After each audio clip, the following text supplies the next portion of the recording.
योगी मुह्यति कश्चन तस्मात् सर्वेषु कालेषु योगयुक्तो भवार्जुन। योगयुक्तो भवार्जुन।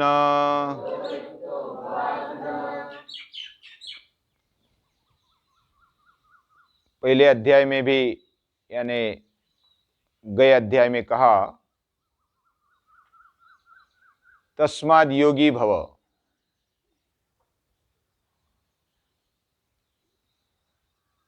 तपस्विभ्योऽधिको योगी ज्ञानिभ्योऽपि मतोऽधिकार कर्मिभ्यश्चाधिको योगी तस्माद् योगी भवार्जुन। तस्माद् योगी भव, योगी हो जा। योगी होने का मतलब नाक कान पकड़ के रखे हिमालय में बैठ गए और ओंकार जप प्राणायाम आसन कर रहे हैं, ये एक योग का भाग है। लेकिन योग का मूल धातु हमने देखा युज, टू जॉइन, जुड़ना, ये योग है। अपने आप से जुड़ना और इस सृष्टि के साथ जुड़ जाना। अपने अंदर जो चैतन्य है, आत्मशक्ति है, वही शक्ति इस सृष्टि में बसी है, उसके साथ जुड़ जाना, ये योग है। और इसलिए योग युक्त तू हो जा, ऐसे भगवान बार बार कहते हैं। योग से जुड़ जा। बहुत बार हम विचार करते हैं और समाज में भी विचार किया जाता है। बहुत सारे महापुरुषों ने, महर्षि वेदव्यास, महर्षि भृगु, उनसे लेकर के अब तक जो भी महापुरुष हुए, योगी हुए, ऋषि हुए, संत हुए, उन्होंने कहा कि हमें भगवान के साथ जुड़ जाना चाहिए। जो स्वार्थ भरी और फायदावादी दृष्टि है, उसको न समझकर, उसको सच्चा न समझकर हमें भगवान के साथ जुड़ जाना चाहिए। ये बात जब हम हमेशा के लिए याद रखते हैं तो हमारा जीवन वह सही रास्ते में चले जाता है, सही रास्ते पर आगे बढ़ते रहता है। जीवन में भोग का, इंद्रियों का कितना स्थान है, वह हमें सोच विचार करना चाहिए।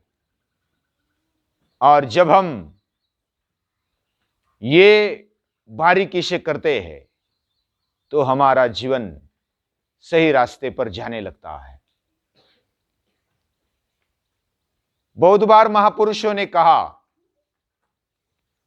और महापुरुषों के साथ साथ अलग अलग ऋषियों ने कहा, मुनियों ने कहा, लेकिन लोग सुनते नहीं। लोगों के जीवन में आसक्ति बने रहती, लोगों में हम भी आ गए, हमारा जीवन भी उसी में अटका हुआ है। बार बार कहने पर हमारे से गलती होती है और कुछ ऐसी बात याद आ जाती है कि हमें फंसा ले जाती है। जैसे अर्जुन भी कहते हैं कि हमारा मन वो कोई खींच लेता है, ऐसा लगता है। पाप करने के लिए, गलत काम करने के लिए हम खींचे जाते हैं। इच्छा न होने पर भी हम जबरन उसकी तरफ आकर्षित हो जाते हैं। तो ये कैसे उसको करना चाहिए? तो तीसरे अध्याय में पूछा था अर्जुन ने, अथ केन प्रयुक्तोयम पापम चरति पुरुषः अनिच्छन्नपि वार्ष्णेय बलादिव नियोजितः। बलात्, या तो जबरन कोई मुझे खींच रहा है, मेरे चित्त को, मेरे मन को खींच रहा है, ऐसा लगता है, और पाप कर रहा है। अभी अर्जुन जैसा भी ऐसा बोलता है कि ये पाप करने के लिए मुझे मेरा चित्त कोई खींच रहा है, ऐसा लगता है। वास्तविक वो निष्पाप था। हाँ, एक एक बात को ध्यान देकर सुनना चाहिए। और हमारे जीवन में उसको कैसे लागू किया जाए, उसको समझकर हमारे जीवन में लाना चाहिए। तो भगवान बोलते हैं कि कामयेश क्रोधयेश रजोगुण समुद्भवा, काम और क्रोध ये हमें खींच लेते हैं, हमें आसक्ति या तो मोह कामना खींच लेती है, या तो क्रोध खींच लेता है, हम अपने में नहीं रहते। और ये बातें हमें खींचने वाली है, और उसको जबरन जबरदस्ती से आसक्ति से अनासक्ति की ओर जाना, ये मेहनत है। और महर्षि वेदव्यास भी बड़े व्यथा के साथ कहते हैं, ऊर्ध्व बाहुर्विरम्येश न च कच्चित् शृणोति मे, धर्मादर्थश्च कामश्च सधर्म किन्न सेव्यते। हम धर्म का पालन क्यों नहीं कर रहे हैं? जब हम सुन रहे तो सुनना है, जब अच्छी तरह से भोजन कर रहे तो भोजन करना है, जब बोल रहे तो बोलना है। एक एक बात को हम समझ कर अगर करते हैं, ज्ञान के साथ हर एक कृति करते हैं, तो वो योग बन जाता है। और हमारे जीवन में वो कितना महत्वपूर्ण है, कौन सी बात साथ में आती है? कल हमने देखा मृत्यु हमें खींच लेता है, या तो सभी को मृत्यु सर्वहरश्चाहम्, सभी को हरने वाला मृत्यु है। लेकिन मृत्यु ये मंगलमय है, भगवान के साथ मिलने की एक संधि, चांस है। हम जीवन में थक जाते हैं, या तो व्यथित हो जाते हैं, निराश हो जाते हैं, दुख हो जाता है, तो भगवान बोलते हैं, आ जा मेरे गोद में। जैसे मां बच्चे के थकने पर हमें खींच लेती है और गोद में बिठाती है, वैसे हमारा जीवन भी भगवान खींच लेता है। हमारा शरीर थक जाता है, फिर खींच लेता है और हमें बिठाता है गोद में। और बहुत सारे आज तक हमारे साथ क्या आता है? हमने जो कर्म किया वो आता है, हमने क्या विचार किया वो हमारे साथ आता है, हमारा अंतःकरण कैसा है वो हमारे साथ में आता है। धनानि भूमौ पशवश्च गोष्ठे भार्या गृहद्वार जनश्मशाने देहश्चितायां परलोक मार्गे कर्मानुगो गच्छति जीव एकः। हम कर्म के साथ चलते हैं, कर्म हमारे साथ है, हम क्या करते हैं वो हमें खींच लेता है। जीवन भर हम क्या करते हैं? वो सिकंदर की कहानी सुने ना, सिकंदर को पढ़ना चाहिए, इतिहास पढ़ना चाहिए। सिकंदर ने बोलते हैं कि पूरी दुनिया को जीतने का प्रयास किया, बहुत सारे देश भी जीते, लेकिन लास्ट में वो बोलता है कि मेरे हाथ खुले रखो, मरते समय मेरे हाथ खुले रखो। Let world know, let the world know Sikandar died with a empty hands. वो खाली हाथ मरा, ये दुनिया को जानने दो। हमारा जीवन हमने क्या पाया? धन पाया, वैभव पाया, गाड़ी बंगला, या तो जो भी कुछ पाया उसका महत्व नहीं है, ऐसा नहीं है। वो इस जीवन में महत्व है, मरते दम तक उसका महत्व होता है, लेकिन वो अंतिम महत्वपूर्ण नहीं होता है। और ये ध्यान में रखते हुए हमारे साथ क्या आने वाला है ये देखना चाहिए। अगर ये सोच हमारे अंदर है तो हमारा जीवन उन्नत बन जाता है। हमें उसको अभ्यास से पक्का करना चाहिए। जैसे छोटे जब हम बालवाड़ी में थे, जूनियर केजी, सीनियर केजी में, तो बेकबे बेकबे और ऐसा घोटा जाता है पूरा, या तो ओ लिखो लिखो लिखो ऐसा किया जाता है। अगर नहीं आता है तो वो घोटना ही पड़ता है। जैसे घुट घुट कर उसे बनाया, इस अच्छा बनाया, उसके संस्कार किए, और बार बार हम उसका रिपीट करते हैं, बार बार उसको कहते हैं, लिखते हैं, बोलते हैं, इस प्रकार पक्का करते हैं, और हमारा जीवन उसमें से बनता है, अभ्यास होता है। जैसे पूजनीय दादाजी कहते हैं कि एक बार मैं एक गांव में गया था, एक बूढ़ी माँ थी, मैं उससे बार बार मिलता था। वो 60 साल के आगे वाली थी। उसको 5 मिनट पहले क्या किया मैंने, या तो क्या किसी ने कहा, बाजार में जाती हो तो भूल जाती हो क्या लाना है, दुकान में जाती हो तो भूल जाती है क्या करना है। यानी 2-2 5-5 मिनट में हमने अभी क्या किया भूल जाते हैं। वैसे बूढ़ी मां भूल जाती थी, लेकिन उसको 60 साल पहले, 40 साल पहले बात याद आ जाती है कि मैं कुएं पर गए थे, उधर मटका फूट गया और मेरी सास मुझे बोलती थी, क्या क्या बोला, वो एक एक शब्द उसको याद है। 40 साल होने पर भी वो याद रहती, वैसे के वैसा, एक एक शब्द वैसे के वैसा वो बोल देती है। और 5 मिनट पहले क्या हुआ उसको मालूम नहीं होता, ये क्यों हुआ। तो हम जो घोटते हैं, जो पक्का करते हैं, वो याद रहता है। जैसे आयुष्य भर क्या पक्का करना है, अंत काले च मामे व स्मरण मुक्त्वा कलेवरम य प्रयाति त्यजन देहम से आति परमांगतिम। अंत काल में, प्रयाण काल में हमें क्या याद करना चाहिए। भगवान को अगर याद करना है तो भगवान को जीवन भर अभ्यास करते करते देखना पड़ेगा, यानी याद करना पड़ेगा, बार बार उसका स्मरण करना पड़ेगा। माम अनुस्मर युध्य च, कर्म करते करते हमें याद करना है। तो ये बात जब तक नहीं होती तब तक हम प्रयाण काल में अच्छे याद नहीं कर सकते भगवान को। जब हम, यानी भगवान बोलते 2 मार्ग है, मृत्यु की तरफ जाने के लिए 2 मार्ग बताए जाते हैं, और वो 2 मार्ग भगवान ने कहे। एक ऐसा है प्रयाण काल के समय जब हम जाते हैं, तो जो योगी अपने आप को पक्का कर लेता है अभ्यास करके कि मुझे भगवान को याद करना है, और वो सुबह शाम कम से कम 3 बार दिन में याद करता है। वो त्रिकाल संध्या पूजनीय दादाजी ने बताई, उठते समय याद करो, खाते समय याद करो, सोते समय याद करो। तो ये त्रिकाल संध्या हो गई, भगवान को याद किया, कृतज्ञता से हमने नमस्कार किया भगवान को। ये भगवान को नमस्कार करने की आदत होनी चाहिए। भले आज हमें समझ में नहीं आता है, लेकिन आदत होनी चाहिए।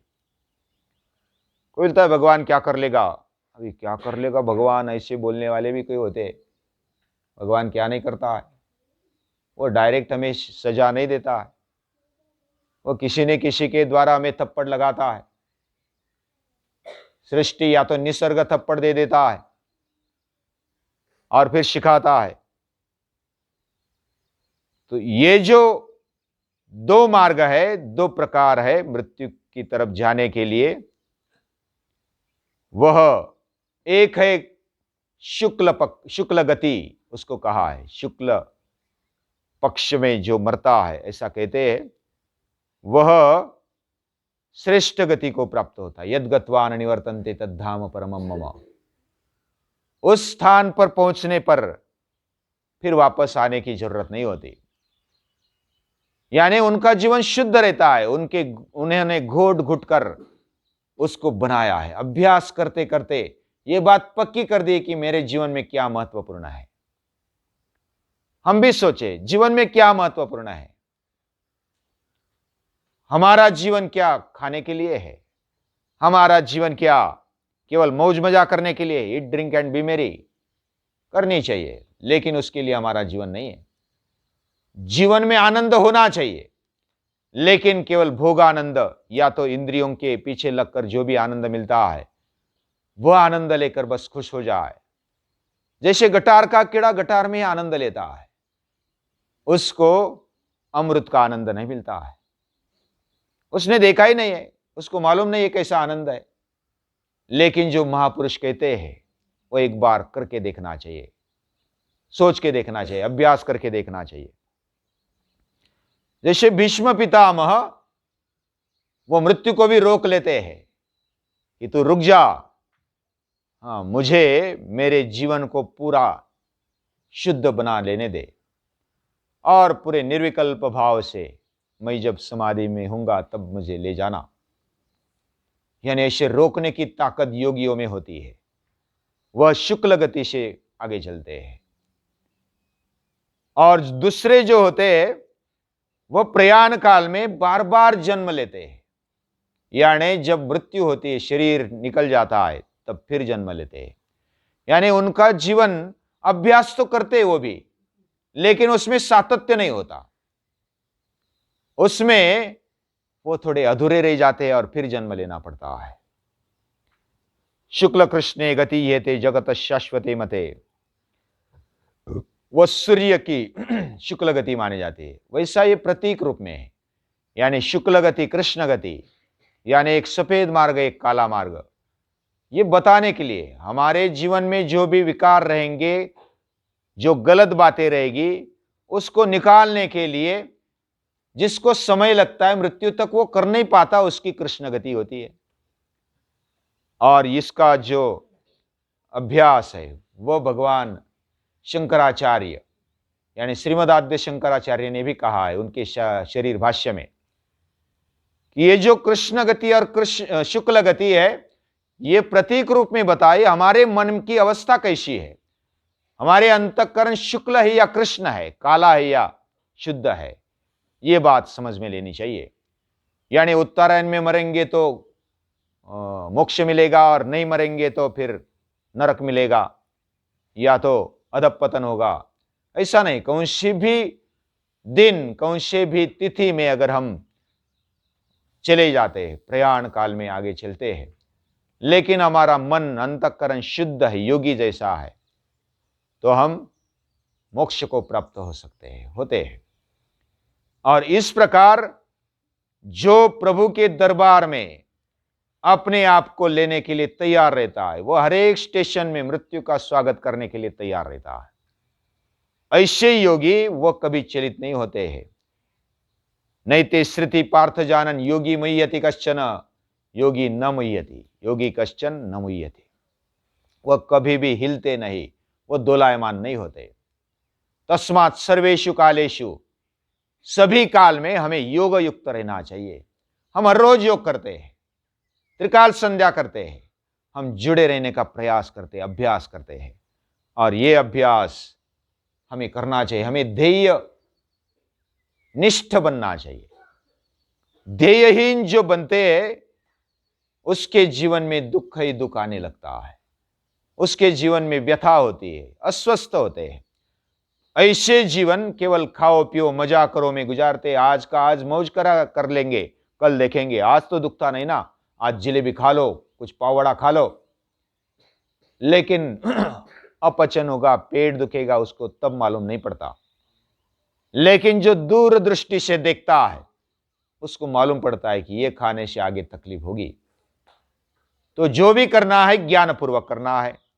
लेकिन ऐसा जो ध्येयहीन जीवन जीते हैं, उनके जीवन में शरीर मेरी आत्मा, पत्नी मेरी गुरु और बच्चे मेरे शालिग्राम, पूजा किसकी करो, ऐसा वो बोलते। ऐसा जीवन वह सही जीवन नहीं है। सुंदर जीवन होना चाहिए, फक्कड़ जीवन होना चाहिए। उसकी मृत्यु भी फक्कड़ होती है। फक्कड़ यानी बहुत ही तेज से भरी, स्फूर्ति से भरी मृत्यु होती है। जो मृत्यु का सामना करते, भगत सिंह जैसे, मां को बोलते कि बेटे न 9 महीने तू रो मत, मैं 9 महीने बाद फिर आ जाऊंगा, तेरे गोद में आ जाऊंगा, खेलूंगा खिलूंगा, फिर देश के लिए लड़ूंगा। ये जो बात है, ये फक्कड़ मृत्यु है। ऐसा मृत्यु हमें चाहिए, ऐसा प्रयाण काल चाहिए, अंत काल चाहिए। तस्मात् सर्वेषु कालेषु, तब सभी काल में हमें भगवान का स्मरण करना चाहिए, उसको पकड़ कर रखना चाहिए। इसलिए योगी हो जा, ध्येययुक्त हो जा, ऐसा जीवन जीने के लिए गीता कहती है। और योगी तब हिलता नहीं है, किसी भी हालत में योगी हिलता नहीं। सामान्य बात को, यानी सामान्य आदमियों के लिए और बड़े आदमियों के लिए भी भगवान बताते, गीता बताती है। और भारतीय संस्कृति का निचोड़ इस अध्याय में आया है। यानी प्रयाण काल, ये मृत्यु रमणीय है। हमारा जो प्रयाण यानी जाने का काल है, वो रमणीय है, भगवान को मिलने का समय है। और ऐसा समझकर मृत्यु का स्वीकार कर लेना और प्रभु का स्मरण करना, ये बहुत हमें एक अभ्यास पूर्ण जब हम जीवन जीते हैं तो ये बात हमारे जीवन में आ जाती है। तो ये अभ्यास हमारे जीवन में होना चाहिए। मैं मेरे जीवन को भगवान को कैसे अच्छा लगे ऐसा जीवन जीऊंगा। सुबह शाम याद करना, दोपहर में याद करना, सतत हम याद नहीं कर सकते, लेकिन भगवान की याद मतलब कोई फोटो की याद की या तो मूर्ति की याद की देख सकते हैं हम भगवान को, उसमें भी देख सकते हैं। सभी कण कण में भगवान है, हर समय में भगवान है। भगवान कभी मिटता नहीं, यातों को वो कभी किधर नहीं है ऐसा नहीं होता। लेकिन भगवान ये स्फूर्ति रूप है, चैतन्य रूप है, और वो हरेक कण में रहता है, हर एक क्षण में रहता है। उसको याद करते करते, उस शक्ति को, उस चैतन्य को याद करते करते हमारा हर एक क्षण जाना चाहिए। हर एक क्षण हम नहीं बिताते, लेकिन हमारे जीवन में ऐसे कुछ काल होने चाहिए, सुबह शाम दोपहर या तो भोजन के समय, हम जब उसको याद करते तो हमारा अभ्यास होने लगता है। तो ये हम इस अध्याय से सीखते हैं। बहुत सारी बातें अभी भी सीखने को है। हमारा जीवन राजा जैसा होना चाहिए। राजमार्ग क्या है? राजा जैसा जीवन, राजकुमार जैसा जीवन हमारा होना चाहिए। ऐसे आगे गीता बताती है। वो कैसे जिएंगे वो आगे देखेंगे। नमस्कार।